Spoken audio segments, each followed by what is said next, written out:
जय माता की। नवरात्रि के छठे दिन माँ कात्यायनी देवी की पूजन अर्चन की जाती है।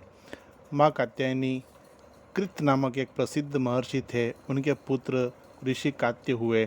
इन्हीं कात्य के गोत्र में विश्व प्रसिद्ध महर्षि कात्यायन उत्पन्न हुए थे। इन्होंने भगवती पराम्बा की उपासना करते हुए बहुत वर्षों तक बड़ी कठिन तपस्या की। उनकी इच्छा थी कि माँ भगवती उनके घर पुत्री के रूप में जन्म ले। माँ भगवती उनकी यह प्रार्थना स्वीकार कर ली।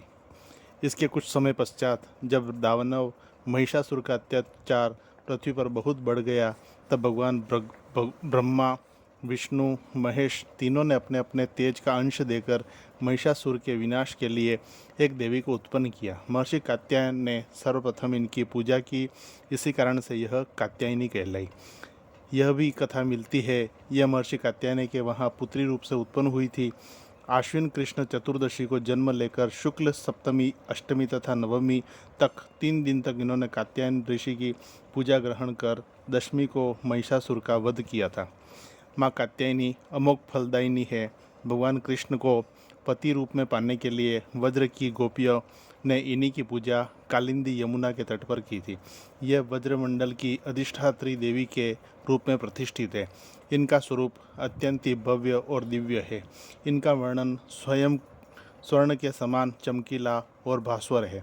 इनकी 4 भुजाएं हैं। माता जी का दाहिनी तरफ का ऊपर वाला हाथ अभय मुद्रा में है, नीचे वाला वर मुद्रा में है। बाईं तरफ के ऊपर वाले हाथ में तलवार और नीचे वाले हाथ में कमल पुष्प शोभित है। इनका वाहन सिंह है। दुर्गा पूजा के छठे दिन इनके स्वरूप की उपासना की जाती है। उस दिन साधक का मन आज्ञा चक्र में स्थित होता है। योग साधना में इस आज्ञा चक्र का अत्यंत महत्वपूर्ण स्थान है। इस चक्र में स्थित मन वाला साधक माँ कात्यायनी के चरणों में अपना सर्वस्व निवेदित कर देता है। परिपूर्ण आत्मदान करने वाले ऐसे भक्त को सहज भाव से माँ कात्यायनी के दर्शन प्राप्त हो जाते हैं।